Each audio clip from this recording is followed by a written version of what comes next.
And Red Cross tornado shelters will only double as cooling locations for tornado victims. Although the attendees of the Women in Government National Legislative Conference in the Central West End this week are from both sides of the aisle, Wendy Doyle of United We says her keynote focused on three things where they have common ground. Caregiving, both paid family leave as well as childcare, as we know that continues to be a workforce development issue across the country. Women having a professional license to do their work, so occupational licensing. And then the third was an opportunity for women to seek out a board or commission opportunity, city, county, or state level, and the importance of that to build the pipeline of our future elected leaders. Doyle says they had a moment of silence for the shooting of two lawmakers and their spouses in Minnesota, and she says they don't want that to deter good people from going into politics. Times of sun and clouds this afternoon, becoming hot and more humid with a high of 95 and accurate with the real field temperatures near 100. Mainly clear, warm, and sticky tonight, though just 78.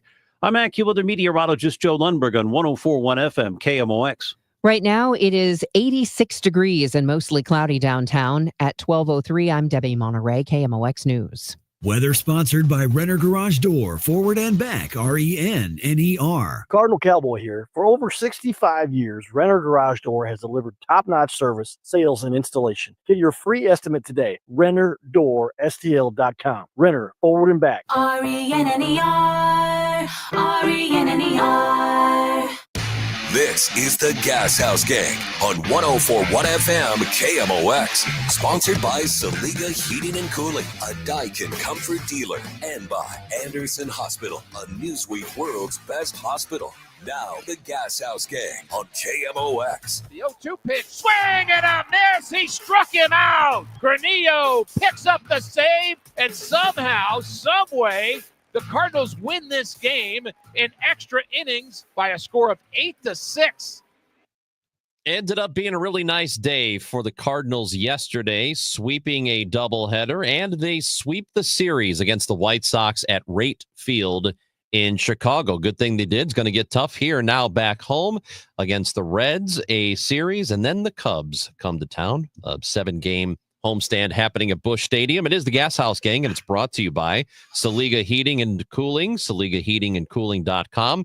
Mike Claiborne, Matt Pauley, Chris Ranji are with you now. We will be bringing in Kevin Wheeler in the next segment. He'll join the show. John Rooney joins us at 12:30. So let's just start with this.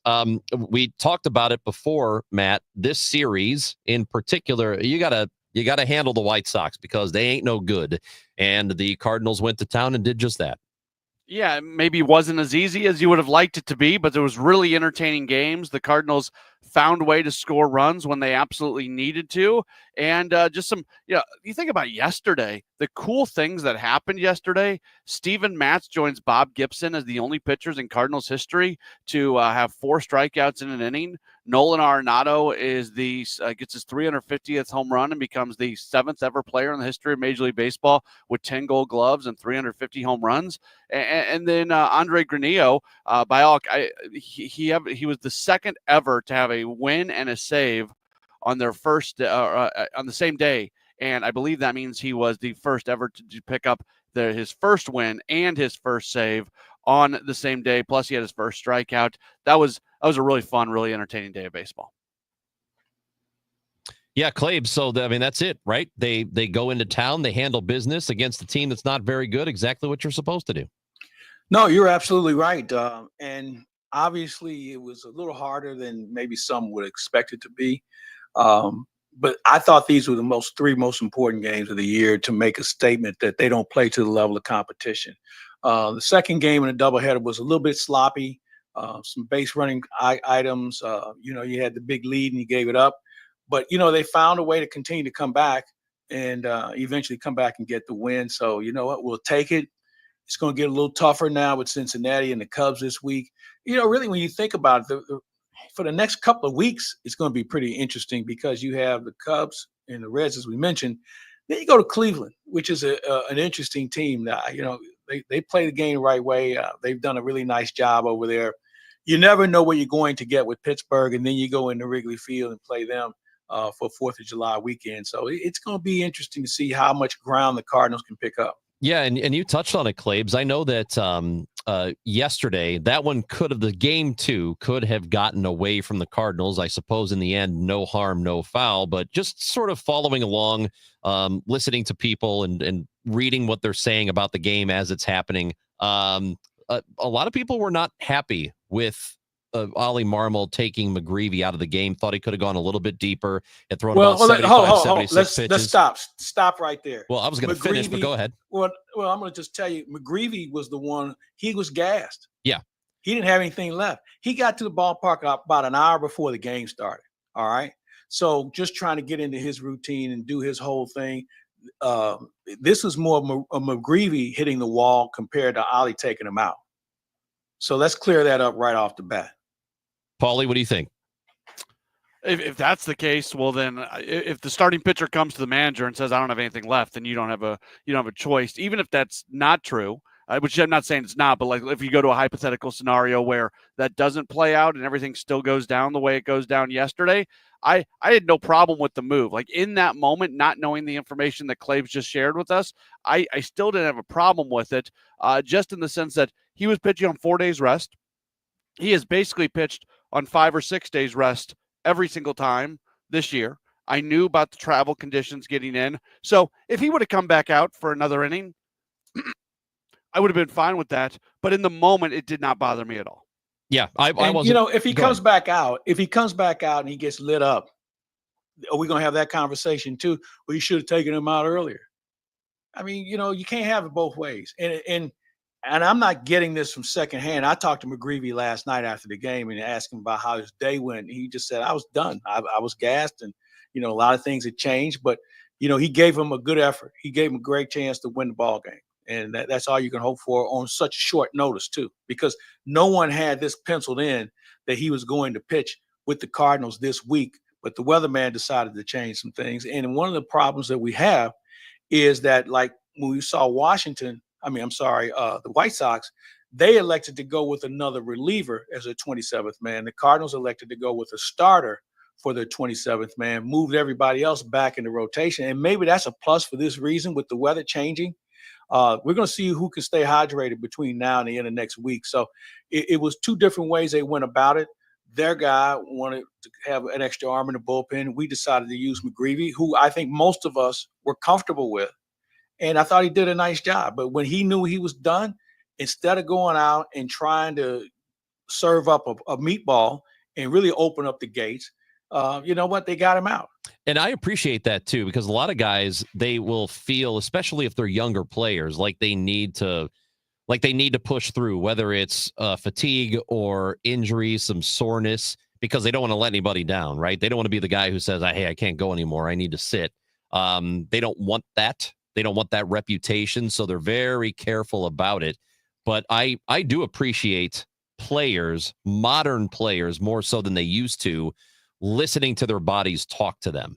And then, you know, maybe there are some guys who, you know, don't push through when they probably could, and maybe to the detriment of the team. But I do appreciate when players listen to their bodies tell them that it's time to sit down.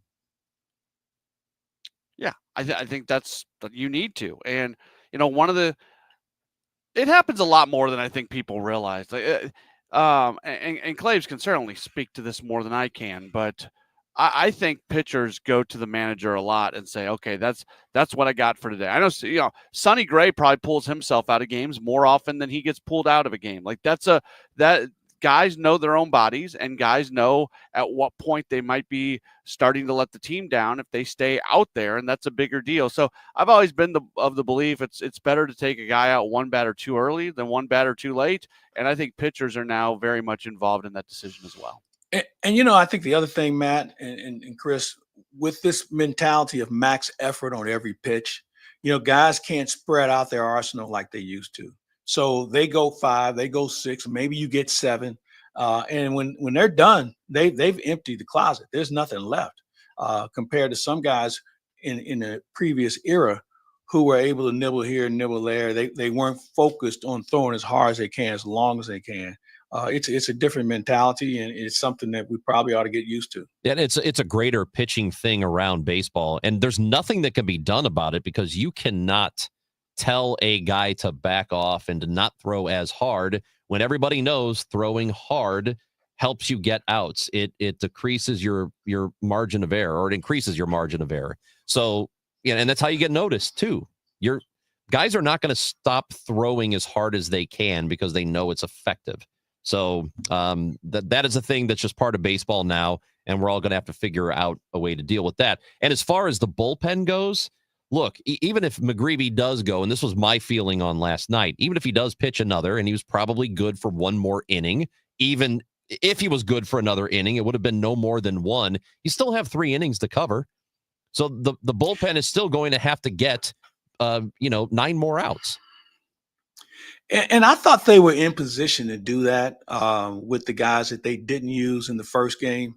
Kyle Leahy just, you know what, he had a dink and a dunk, and the next thing you know, they tie the ball game, and because he's been pretty reliable in that situation. And then you had some backup. I thought Granillo obviously was a difference maker yesterday, and he is a guy who pitched twice in the same day. But I thought they were in a good position to cover those final 3 innings with some reasonable and responsible arms.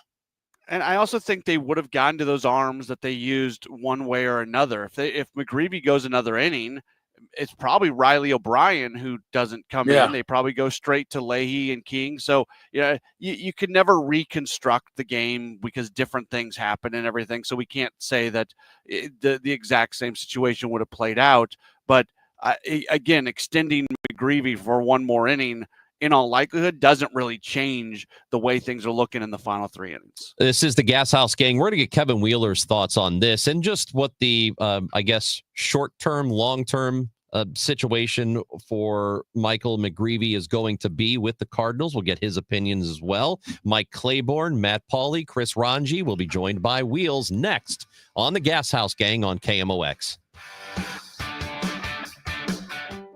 Named one of Newsweek's world's best hospitals for 2025, Anderson Hospital is your hospital for life, delivering exceptional, compassionate care to families across the Metro East. From emergency services to specialized treatments, our dedicated team supports your health at every stage. Experience world-class care close to home. Discover the difference at andersonhospital.org.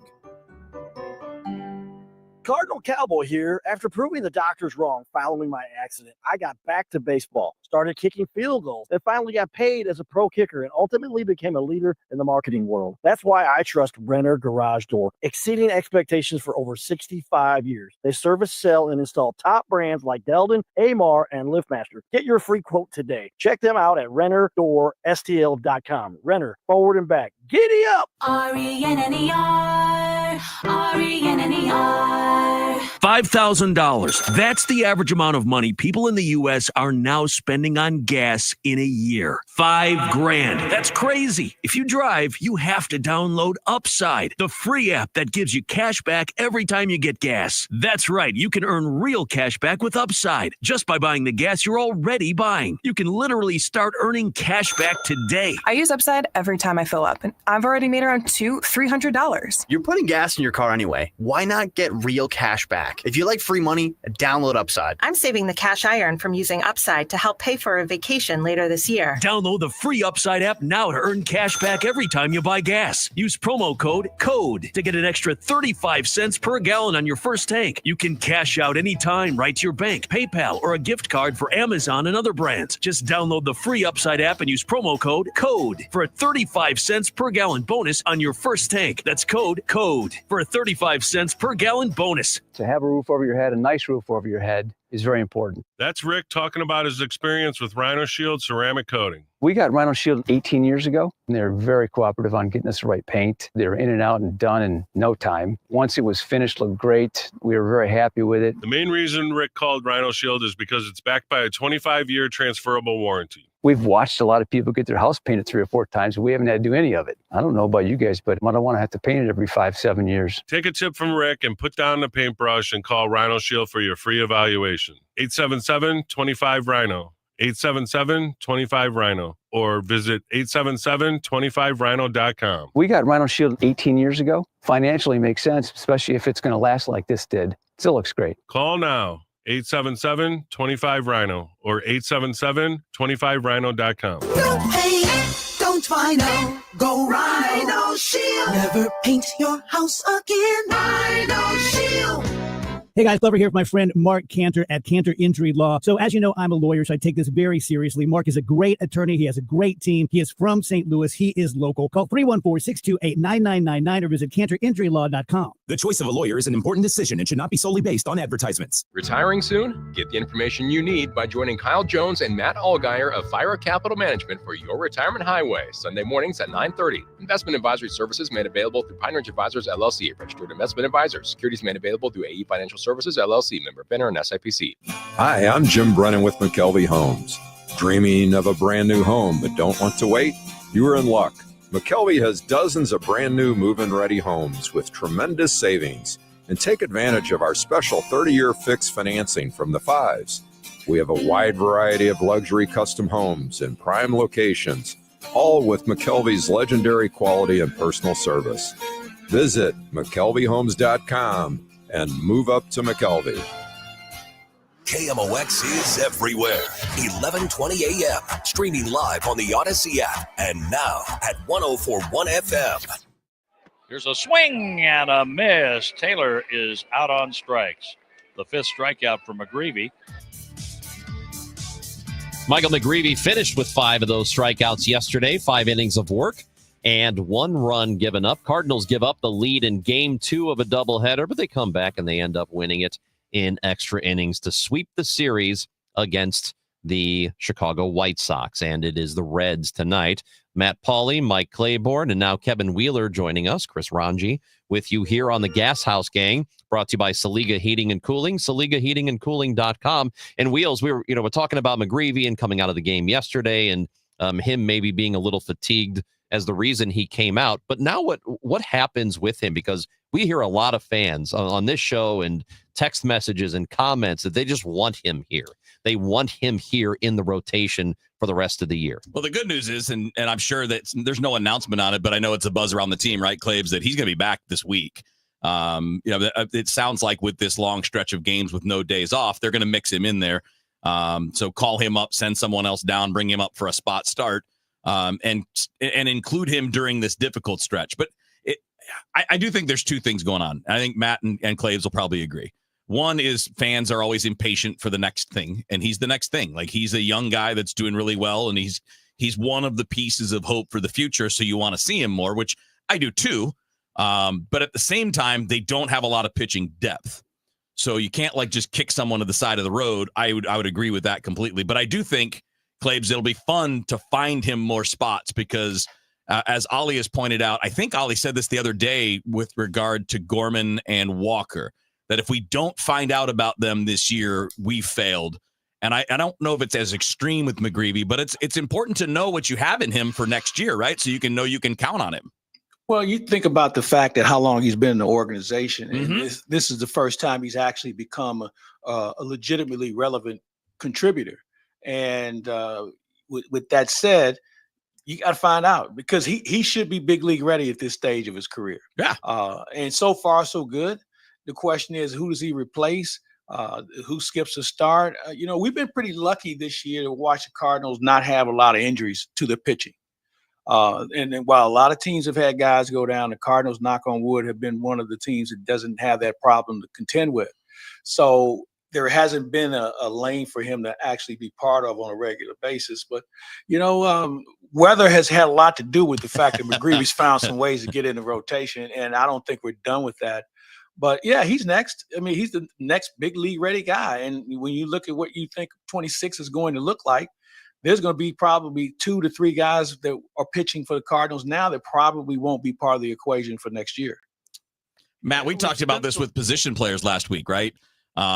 Maybe some guys are going to need more rest moving forward just because they played a lot. And when we talk about the rotation, a guy that I'm worried about, not performance-wise, but workload-wise, is eventually going to be Liberatore. Because he hasn't done this in a long time. He hasn't been a full-time every 5th day starter now for a couple of years, probably not since 2022. And even in the minors, he never worked 150 innings, 160 innings. He never did that. So I wonder if that's part of the plan, is McGreevy can help with that in the final couple of months where you give him a little bit more time specifically and maybe not as much other guys if they're going okay because they're veterans. I think that's a good point. Go ahead, Matt. I'm sorry. I think you should assess the situation. I'm sure, if you can do that, sure. And this weather situation gave him a free day because now with McGreevy, that doesn't count against his up and downs and everything. So it was a completely free opportunity to go get him an extra start. It's a big benefit. Liberatore, like you said, has never really done this before. He has not been an every fifth day starter in a few years, and he's never done it at the big league level. So finding the opportunities to take the foot off the pedal a little bit right there. This whole rest thing, though, Claibs, you talked to Nolan Arenado in the postgame yesterday. And he said to you, Ollie wanted me to take the day off in the second game, and I didn't want to. Like, all these things are happening, and I think there's a lot of stuff behind closed doors that we're not privy to when the decisions are being made on who's playing, who's not playing, who's getting the extra start, who's getting an extra day between starts. There's just a lot of moving pieces to this whole thing. Yeah, you're right, Matt. And I think one of the reasons why you see so much of that going on, everybody's playing reasonably well, and nobody wants to be Wally pipped. Also, you throw in the fact that you have guys that you want to take a longer look at. That has a lot to do with it. So Ollie's one of those managers, like many managers, who want to give you a day off before you need one. And so in Arenado's case, he's feeling like he's finally a little bit more consistent with the bat. His defense has been there most of the year. And you know what? He wants to ride that horse for a bit. And the other issue that comes into play, Ollie now has a comfortable replacement in Gorman, who's swinging the bat much better also. So maybe you might see Nolan DH a little bit more, but then that takes away the fact that Herrera wouldn't be able to do it because that means he'd have to be behind the plate. And I thought yesterday he struggled a little bit. Maybe that was just one of those days because catching yesterday, whether it was him or Pages, was not what we've been accustomed to seeing. So there's always some juggling to be done, and it's a good juggle compared to finding guys off the street to try and throw in because the other ones aren't producing. It's just hard to figure out, like, when your team is already saying, hey, Gorman and Walker are guys we need to see. We need to know about them at the end of the year. But if they're not playing, how are you going to know? So that means that guys like Arenado and Scott and Wynn and Donovan and Newt, they're going to have more time off, or there are no at-bats because everybody plays the same positions. So it's a really kind of interesting box, right? Yeah, and almost all of them are left-handed, too. To throw that into it. Yeah. I've never seen anything like it where they're all, with the exception of Arenado, they are I mean, it's been amusing to watch. They've achieved reasonable success so far, and let's see if they can hold that up. But, I want to go back to Liberatore for a second. And, Kevin, you make a good point about how far can he go. I think the one plus for Libby is this guy can throw every day if he had to. I mean, he loves to throw. Yeah. And so I think he would have enough length to get through the season. But like we saw a couple of weeks ago where he hit the wall one night, just said, hey, my velo's down and this and that. And I thought it was a great move by Ollie to take him out for this reason. When guys start searching, that's how you get hurt. Because you're doing things you're not comfortable doing because you're trying to overcompensate for certain things. So you get him out, you push the reset button, let him go back at it at another day where he'll be a little bit more understanding of what his body can provide. So I'm with him. What are we looking at a certain amount of innings that we think he's going to be capable of hitting this year, and then they're just going to have to figure out a way to manage that so that he is still able to pitch for them in mid-September or later? Yeah, that's a good question. And I think what I would look at is McGreevy being the Swiss Army knife for the rotation. If because I don't know if they've circled a number on I'm sure they probably have. They just haven't shared it with us. And I think they want to monitor how much these guys progress through the course of the season. And you touched on it earlier, weather is going to come into play now. So you want to have a guy that you feel comfortable with that can give you, 5-6 innings and not burn up your bullpen. And maybe McGreevy is going to be that guy, in case of an emergency, break the glass that has McGreevy's name on it. It is interesting because he's on pace. Liberatore he's on pace right now for 186 innings. And that's a lot. Yeah, and I believe his career high, combining major leagues and minor leagues, it's 140. So in 2022, he threw 115 at AAA and 34 in the big leagues. Yeah. So 24, 30, right around there, just under 150. So then let's throw in this as part of this conversation. We're not counting on the postseason right now, but if you're going to get there, you want him pitching in the postseason. That's right. So do we have the I don't believe for a second they're going to let this guy touch 200 innings total this year. They're going to have to ramp him down in the next couple of months, and maybe that's McGreevy. I think that's a very viable way to go about it. So I look at it this way. I think they're going to let this guy grow and just see how far he can go while he's effective. Now, you can have a guy go out and throw 200 innings, but if 190 of them were good and those other 10 showed signs of wear and tear, I'm not sure if you're proving anything there. So I think it's one of those deals where they're going to monitor him, find the right opportunities for him to face certain teams, maybe more games at home than on the road. I mean, there's a lot of factors that go into it now. And I think one of the most recent factor is, I don't think it was a coincidence that when the rain started to fall, that Sonny Gray was going to be pitching at home, because he's been lights out at home compared to being on the road. Good point. Two things real quick. Ali mentioned this on a recent Gashouse Gang with you guys, where somebody asked him, are you guys concerned about the innings load for Liberatore? Now, he's not going to give his entire plan, but if you listen to the words he said, he basically said they're not saying they're overly concerned with, and they feel like they can push him. And like I mentioned, he's gone over 150 the one time. It was just over 150 a couple of years ago. So I think that's when he gets to that number, you start looking at it. But also, how much of a benefit is it that they got this rain out and they were able to put McGreevy in for that second one, where now you've got Chicago and Cincinnati coming in, and they're going to be able to run Sonny Gray out there twice during those both at home. It really works out well. But you just had to use every reliever on your staff the day before that series. And Leahy's wearing out. He's got a 5-something ERA this month. That's the part that worries me. And obviously, McGreevy coming out is what it is because he was fatigued. So that's a different thing.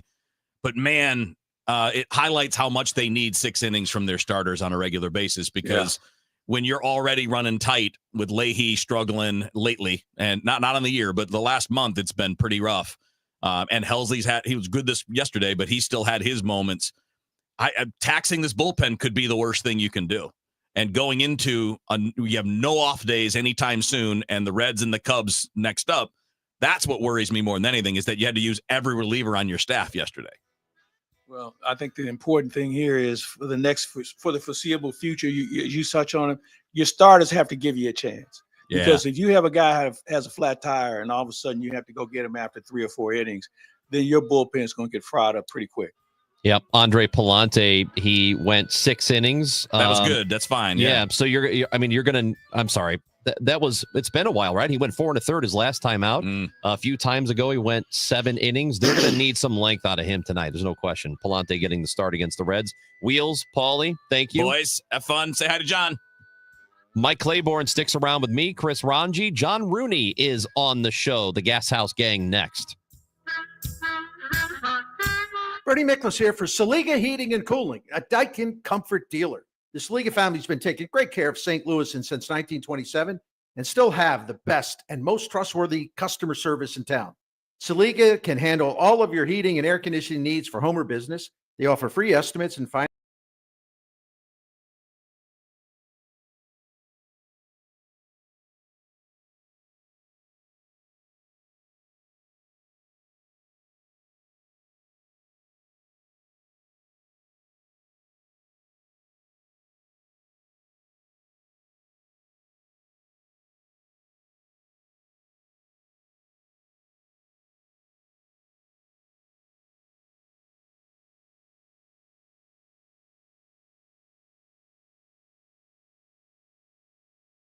You will too.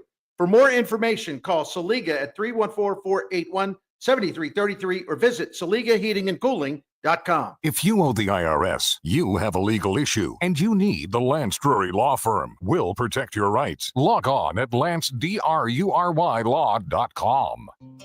When you retire, the paycheck from your job will likely stop.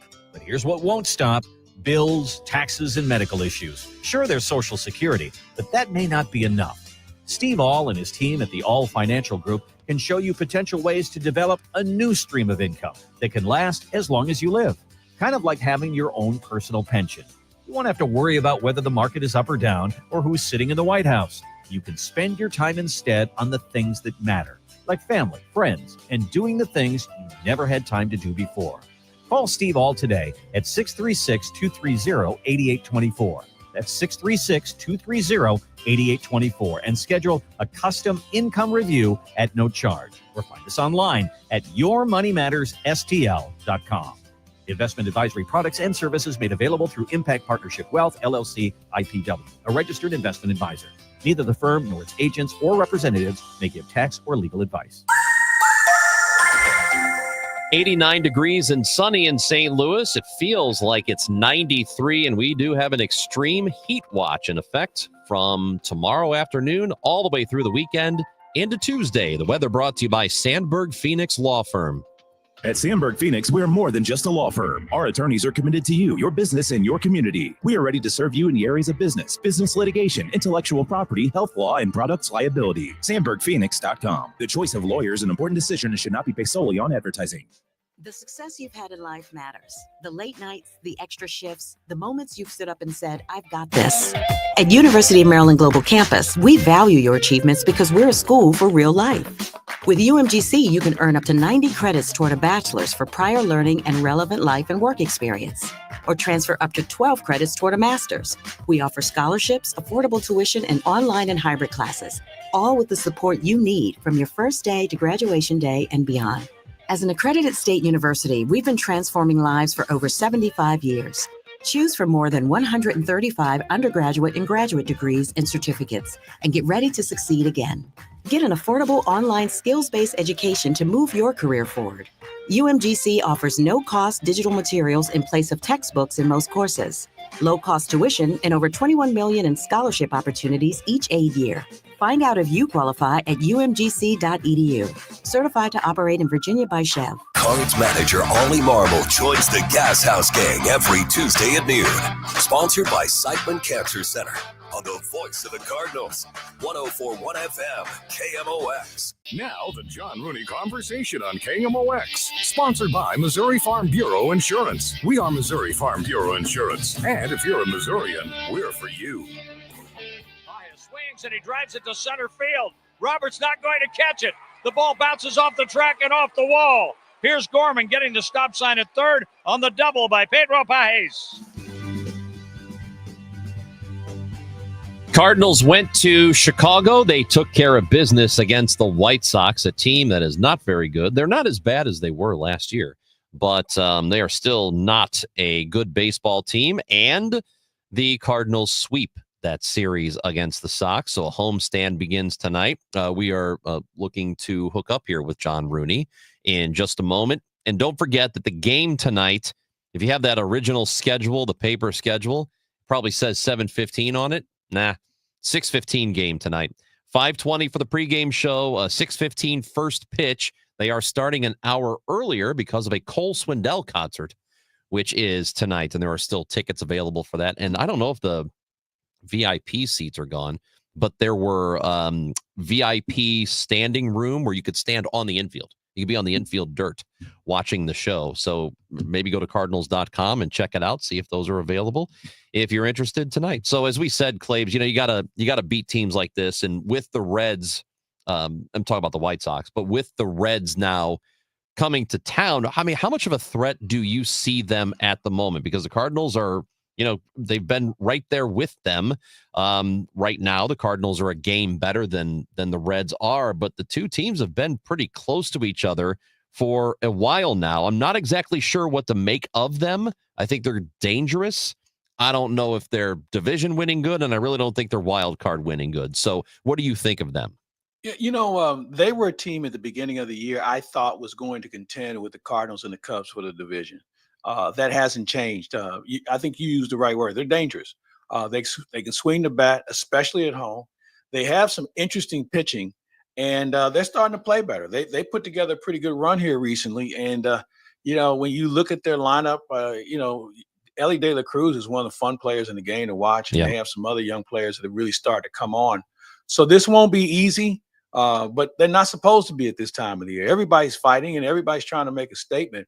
But yeah, this is going to be a pretty good series. In Cincinnati, they could lose all three or they could win all three. I mean, I think when they've been neck and neck with the Cardinals most of the season, that kind of lets you know that they may want to stick around for a while. And they have a really good manager. And I think in this situation, Terry Francona going in there and showing guys some of the things it takes to be winning, to be a winning team, I think is starting to show. I know we've talked about this a little bit, but what's weird about the Reds to me is they have just historically not operated like a team, not lately anyway, that they are ready to go for it. They got a good young core, so let's go for it here. But you don't go get Terry Francona unless you expect that you're going to win, right? And I don't think he takes the job unless he has an assurance of that.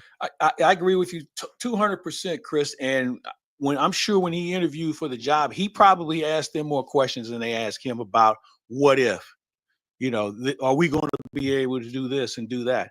And I'm sure they probably circled what their needs are.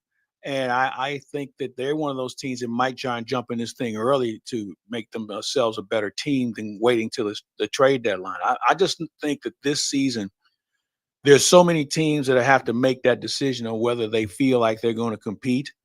And then if they're not, what are they willing to move and what are they willing to get in return? I think there's a lot of teams that are at that crossroads. And I think Cincinnati's one of those teams that they don't want to go through another rebuild. Okay. And as you touched on, Francona didn't come back to try and nurture a team. He's back to try and compete now. And I'm sure that they gave him the assurances that if we're close, if we need to get somebody, we'll make an attempt to do it. Mike Claiborne, Chris Ranji on the Gashouse Gang. We go to the guest line, and we do bring in the voice of the Cardinals, one of the voices. It is John Rooney, who joins the show. Again, a 6:15 first pitch tonight. John, we were just talking about, the Reds and what the expectation is for them. How do you see this series as it will begin tonight at Busch Stadium? I see it like any other series in the division. It's one that the Cardinals are going to get the Reds' best effort. And I hope the Reds get the Cardinals' best effort. It was a ragtag game yesterday in the second game of that doubleheader. A couple of guys picked off. Catchers were having a hard time keeping the ball in front of them. But there are games you have to go out and win ugly, and that's what the Cardinals did to sweep that doubleheader and the three-game series. But I kind of agree with what Claibs was saying, though, about teams evaluating where they are and what they want to do. And the last time we talked about the involvement in the wild card, there are 6 or 7 or 8 teams each side that feel like, we might have an outside chance of just getting in. And you know what happens if you just get in? If you get hot, you might go a long, long way. So there will have to be a number of clubs determining what they want to do. And certainly Cincinnati will be in that mix. So will the Cardinals. And so will the Milwaukee Brewers from our division. So it's going to be fun to watch as we get closer and closer to the trade deadline. Hey, John, Cincinnati coming in, we're going to start to see more teams in our division, something that we haven't seen a great deal of. And the ones we did see, we saw them early in the year. I'm looking forward to seeing what teams have made the steps in the right direction and what teams have taken a step back. And we did see Cincinnati. We were able to sweep a doubleheader from them and split a 4-game series and see how much different they are now than the first time the Cardinals played them. And to see what we're going to get out of the Chicago Cubs, who have played very, very well, but they've had some pitching injuries. And I really think if they had Steele in their rotation, they just might run away with this thing. But you don't know. You don't know what injuries are going to occur, what's going to take place. And that's why we go out and tee it up every day. But you have to go well in these division games because playing everybody in baseball, you're going to need some help from somewhere down the line, because that's just the way the schedule goes. You can do a lot of scoreboard watching when we get to middle of August and on, because we're going to need a little help somewhere. Everybody will. It'll be interesting to see what the Cubs do, because they do need a starting pitcher, and I don't know how aggressive they're going to be, but I think you're right about Steele. If he was in the rotation, this would be a very different thing that we're talking about here. But John, you did mention something that it's interesting that you've got still. I mean, we are getting closer to the end of June, so near the halfway point. We're not quite there yet, but we're getting there. And there are still, you don't even count the division leaders, there are still 17 other teams other than the division leaders that are in the mix. I mean, there are a lot of competitive teams in baseball this year. And that's designed to keep interest all the way through the month of September in adding the wild cards that baseball has added. And it makes for an interesting beginning to your playoffs, but it's such a grind. And I think the toughest grind in sports is the run for the Stanley Cup in the National Hockey League. But sometimes I wonder with the long expanded playoffs, that it seems like the only people interested in the World Series by the time we get there are the fans of the two teams in it. But there is a great deal of interest when we get started because of those 2 out of 3, where the higher seed has all 3 games if needed to win 2 out of 3. And it makes for a fun start. And then you go on to the Division Series, the LCS, and you get to the World Series. But a lot of teams are in the mix, and they have to decide what they want to do, buy or sell or get ready for next year. You know what's interesting about what you said, John, about the length of postseason. We've seen the last few years, the teams that get to the World Series, what are they looking for? Pitching. I mean, you think about how things unfolded for the Dodgers last year and who they ran out there in the final games of that series. I mean, it's something that we talk about every year. And this year, I don't know if there's enough good pitching to go around. There are pitchers out there, but I'm not sure if there are enough difference makers for the teams who are in need. Well, look at who they've been auditioning. They had Ludus for a while and then let him go, and they were taking a chance on anybody. Ludus has a good arm, and we recognize that. And that's why what's that? He got his first victory last night. I'll tell you what, he's got a good arm. But anybody who has a good arm and has potential is going to get a look. That's my point, because pitching is at a premium. And the way they use pitching, 1 or 2 times through the lineup, then here comes the bullpen. And I'm not sure I really enjoy that kind of baseball. I enjoy watching a pitcher go out there and at least give his team a good 6, get into the 7th inning, and then have that bullpen available for those days where the starter is not effective, giving yourself a chance in a series like that to win it all. But we see it, though. It's almost scripted. Okay, we get to this point, here comes reliever A. We get to this point, here comes reliever B. Yep. Well, you can do that for a while, but pretty soon those guys can't scratch their necks because their arms are about to fall off. Yeah, we were having the conversation about, this was earlier in the show, about players who, you know, they feel the need sometimes, especially the younger guys. And this is just historically speaking, they like to play through soreness or fatigue because they don't want to let the team down. They want their teammates to see them as gamers, you know, the guys who will take the ball, go out there or play every day in the field, whatever it is. What are your thoughts on that, John? Because to me, it seems like the younger guys are more willing now to be open about how they're feeling as opposed to just pushing through something and making an injury worse. Well, it depends on how bad the injury is, and you can't get inside a guy's head to know that for sure. But everybody plays hurt at some point. I don't care who it is or what time of the season it is, especially you get past the All-Star break. Everybody has nicks, and they have injuries that are nagging, that some you can play through. And if a guy knows his body, he's going to play through those. If he can't, he'll go on the injured list. And that's the wise thing to do, to get somebody up who's healthy and able to go to fill that spot for the moment. That's the important thing. But you can't get inside a guy's head, and you don't know exactly how hurt a player is. And that's up to the team doctors and the training staffs and those people to take care of that. And they work hard. Those athletic trainers work so hard to get those guys back on the field that they'll do the best they can to get them ready to play again. And then you move on. And that's where you like to have depth in your organization. But, there are guys who are going to play through things because that's just who they are and what they are. But if the injury gets too bad, then you have to step back, like that sore toe with Donovan. He had to sit out 4 games because that is just too painful for him to try to go out there and perform. And he still is experiencing some pain. That's why he only played in one of the games yesterday. They want to be very careful with this, that can heal properly. And they have some padding and a metal device in his shoe to protect that toe and all that. But, Donnie's a tough guy. He's going to play through about anything he can, but that toe is really painful right now, and he's doing the best he can with it. And his first game back, he was able to get a couple of hits, and then he had 4 hits the next game. So, it's up to the individual. It's funny because, you hear, and I know there are probably a lot of fans like, oh, your toe hurts, big deal. That your big toe, if you got an injury there, that's, your foot might as well be gone.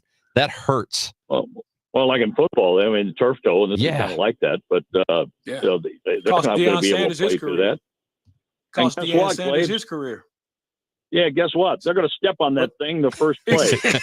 Exactly. Or John, how about when he fouls one off of that toe? I mean, there are just so many things that can go south for you in that situation. But we've seen that injury. You think about football. I mentioned Deion Sanders, Jack Lambert, Hall of Famer. His career got cut short because of that same thing. And I know the Cardinals are monitoring it. And Brendan Donovan, as you mentioned, he's a gamer. And I think as long as everybody's transparent and being able to understand what the options are, he'll hopefully get through this. And I'll tell you, looking at our roster, Claves, I think we have a lot of gamers on there. I think we have guys that, especially the mental toughness to take the at-bats they needed to take. I mean, those two games yesterday were losable games to a team that's not very good. But the mental toughness took over, and the good at-bats registered enough to come back and win 5-4 in game one, and then win by 2 in extra innings in game 2 in a very ugly second game. I have tipped my cap to the guys, because that's one that just could have gone right down the drain. The whole day could have, but it didn't. Oh, yeah, no doubt. And, when I think about Pozo with the big pinch hit, I mean, here's your guy who you would probably classify as your 26th guy on your roster. And for him to make a contribution like that just says what commitment and preparation is all about with this team. And they've been in so many situations this year, John, where in the ninth inning, they had a tie run or the winning run at the plate. Sometimes it worked, sometimes it didn't. But they don't give away at bats and they don't quit. And that's something you have to appreciate. And they keep their heads up, like through that 6-game losing streak. The clubhouse was the same every day. You have to forget yesterday, come out, because today you have to win. And that's the way they approached it. Didn't work out that way. And a couple of those games in Milwaukee could have definitely gone their way. But they went 1-3 in Milwaukee, and hopefully next time it'll be the other way around. But I like the way they keep their heads up. They go about things, and by having that kind of attitude and that kind of approach, it helped them win yesterday. Cardinals pregame show at 5:20, 6:15 first pitch against the Reds. John Rooney will have the call of that. We'll be listening, John. Thanks for joining us. Chris, I thought you were going to keep me right up to the pregame. My goodness. Well, that's what are you talking about? That was Claves. That was him asking you stuff, and then you're talking, and then I'm just sitting here like a dope. My goodness. Well, we couldn't appreciate you more this time. All right. We'll be ready. John. See you in a bit, Claves. You got it, John. You get blamed for this crap. Well, you caused a lot of problems, so I mean. That's true. Yeah, that's true. Everybody. That's why you're a go-to guy when it comes to that sort of stuff. That's right. Everybody says it. I'll take the heat. That's fine. Claves and me, Chris Ranji, Gashouse Gang, coming back with more after this. We are Missouri Farm Bureau Insurance, and we're here for all of life's wins. Like when you get a new car, or new boat, or new driver, or when your son moves out, but your mom moves in, or you find out you're expecting again, or when one rental property turns into 2, then 20, or you realize they're all in Tornado Alley. Life is full of life events, so call your Missouri Farm Bureau Insurance agent or visit mofbinsurance.com to find an agent near you, and we'll make sure you have the right coverage for each of life's wins. We are Missouri Farm Bureau Insurance, and we're for the people of Missouri, in good times and in bad. We're for Missouri families and Missouri communities. We're for giving back to those communities and lifting people up. And when Missouri weather rips through our state, we're for helping put back the pieces. We're for brighter days and new tomorrows. We are Missouri Farm Bureau Insurance. And if you live in Missouri, we're for you.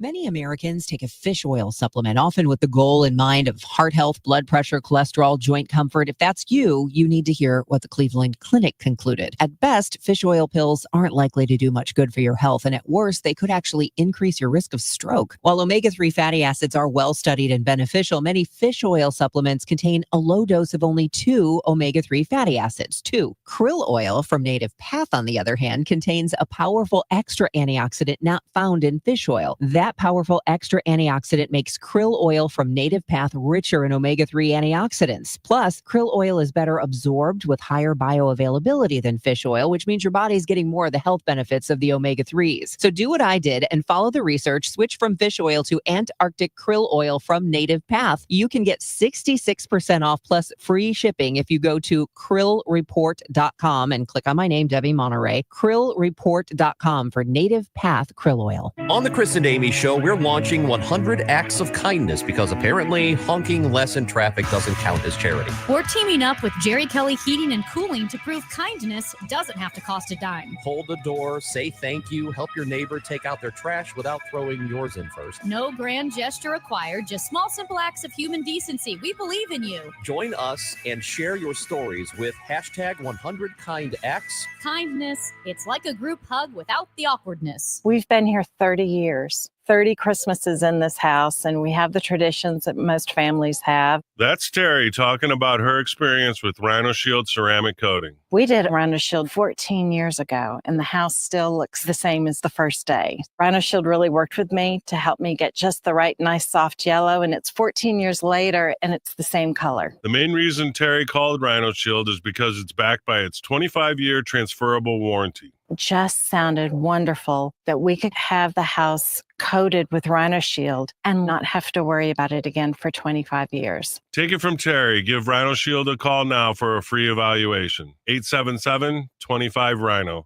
877-25-RHINO. Or visit 877-25rhino.com. There have been neighbors that have come by and said, "Did you just have your house painted?" Because they wanted to know who the contractor was. And I said, "No, it's actually Rhino Shield." 877-25rhino.com. Insurance companies often have a basic strategy: delay, deny, defend. Some try to grind you down, but they have another tremendous weapon, a software called Colossus. They know which attorneys are great and which are not so great. They know who is likely to take the last offer and who will take them by their scalp, kicking and screaming to trial. They know that they have to pay some firms early and fairly. I'm John Morgan of Morgan & Morgan. The insurance companies have done their homework. Before you hire a lawyer for your injury case, do yours. Visit forthepeople.com and see our settlements and verdicts for cases like yours. We became the largest injury firm in the world for a reason. When you hire the wrong firm, you may be beat before you start. All law firms are not the same. Morgan & Morgan, forthepeople.com. The choice of a lawyer is an important decision and should not be based solely upon advertisements. Past results afford no guarantee of future results. Every case is different and must be judged on its own merits.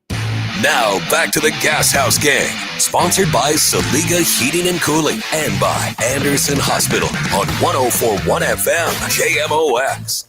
We've only got just about a minute here, Claves, but I'm guessing you did see the I know what you're going to say. Yes, I did. Which? What did you think I was going to come up with?